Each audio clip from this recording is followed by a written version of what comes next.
अब हमें पता चल चुका है कि हमारे पास पॉपुलेशन डेटा है या सैंपल डेटा।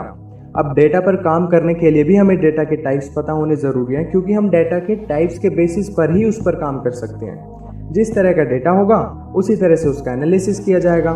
तो इस वीडियो में हम डेटा की क्लासिफिकेशन के बारे में पढ़ेंगे।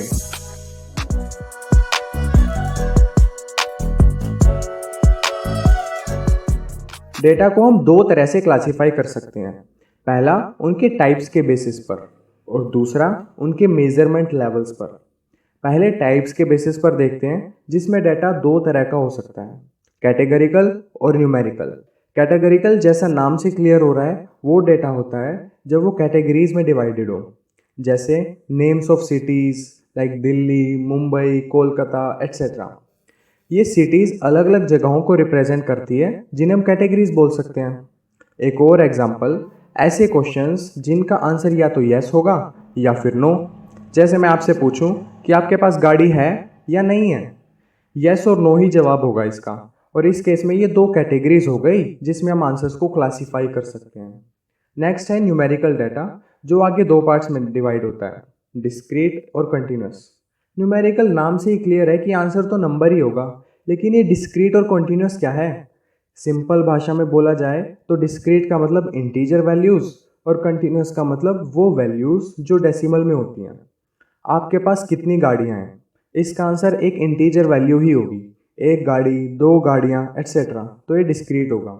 लेकिन अगर मैं आपसे आपका वेट पूछूं तो वो डेसिमल पॉइंट के बाद इनफाइनाइट नंबर्स तक हो सकता है, जो कभी एग्जैक्टली मेजर ही नहीं किया जा सकता, इसलिए वो कंटिन्यूस होगा।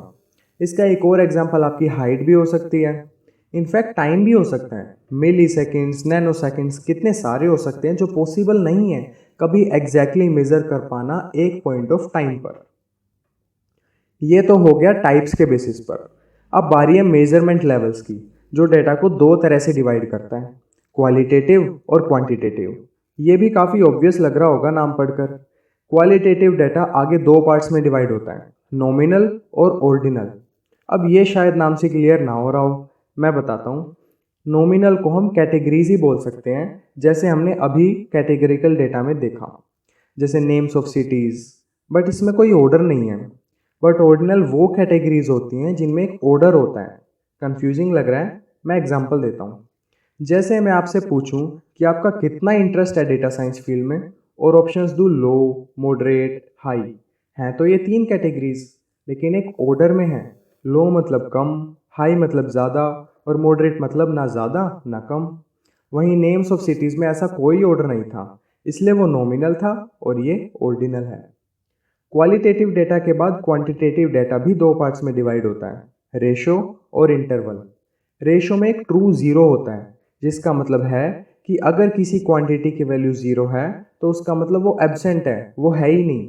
जैसे वेट, अगर वेट की वैल्यू ज़ीरो है तो हम बोल सकते हैं कि उसका कोई वज़न ही नहीं है। इसी तरह से हाइट भी, अगर किसी की ज़ीरो है तो मतलब उसकी कोई हाइट ही नहीं है। वहीं इंटरवल में कोई ट्रू ज़ीरो नहीं होता, यानी उन क्वांटिटीज़ की वैल्यू ज़ीरो है तो इसका मतलब ये नहीं है कि वो क्वांटिटी है ही नहीं। जैसे अभी 2024 चल रहा है, क्या कभी सुना है कि ज़ीरो भी कोई ईयर था? नहीं सुना होगा, क्योंकि कैलेंडर ईयर्स का स्टार्टिंग पॉइंट ज़ीरो है ही नहीं। इसलिए हम ये भी नहीं बोल सकते कि ईयर 1000 दो गुना ज़्यादा पुराना है ईयर 1000 से। मैं ये चीज़ आपको थोड़ा और डिटेल में समझाता हूँ। लेट्स सपोज जब लोगों ने सोचा कि हमें कैलेंडर बनाना है तो उन्होंने पहला ईयर 1000 से स्टार्ट किया, जिसके बाद 1001, 1002, इस तरह से ईयर्स आते गए, और मान लो कि अब 4000 चल रहा है। अब क्या ये बोला जा सकता है कि ईयर 2000 ईयर 4000 से दो गुना ज़्यादा पुराना है? नहीं बोला जा सकता। क्यों? क्योंकि जब ईयर स्टार्ट हुए 1000 से तो उसके हिसाब से ईयर 2000 1000 साल बाद आया, और ईयर 4000 3000 साल बाद आया। तो इसका मतलब ईयर 2000 ईयर 4000 से तीन गुना पुराना है। Amazing right? इसलिए जिन क्वांटिटीज़ का कोई ट्रू ज़ीरो पॉइंट नहीं होता, उन्हें हम नॉर्मल क्वांटिटीज़ की तरह कंपेयर ही नहीं कर सकते। एक और एग्जांपल टेम्परेचर का हो सकता है। 0 डिग्री सेल्सियस का मतलब ये नहीं कि कोई टेम्परेचर ही नहीं है। टेम्परेचर तो है, लेकिन 0 डिग्री सेल्सियस है। इसलिए हम ये नहीं बोल सकते कि 30 डिग्री सेल्सियस तीन गुना ज़्यादा गर्म है 10 डिग्री सेल्सियस से। इन सब बातों से हम ये कंक्लूड कर सकते हैं कि इंटरवल क्वांटिटीज़ का कोई जीरो पॉइंट नहीं होता, इसलिए उनका मीनिंग सिर्फ तभी निकल सकता है जब हम इंटरवल दिया हो। जैसे 2020 और 2024 के बीच में 4 साल का गैप है। 10 डिग्री सेल्सियस से 30 डिग्री सेल्सियस टेम्परेचर गया तो 20 डिग्री सेल्सियस का इंक्रीज़ है। इस तरह से आई होप आपको दोनों तरह से डेटा की क्लासिफिकेशन क्लियर हो गई होगी। मैं मिलता हूँ आपको नेक्स्ट वीडियो में, तब तक चैनल को सब्सक्राइब कर लो, बेल आइकन प्रेस कर लो। वीडियो पसंद आए तो लाइक करने के साथ साथ अपने फ्रेंड्स के साथ भी शेयर ज़रूर करना ताकि उनकी भी हेल्प हो सके।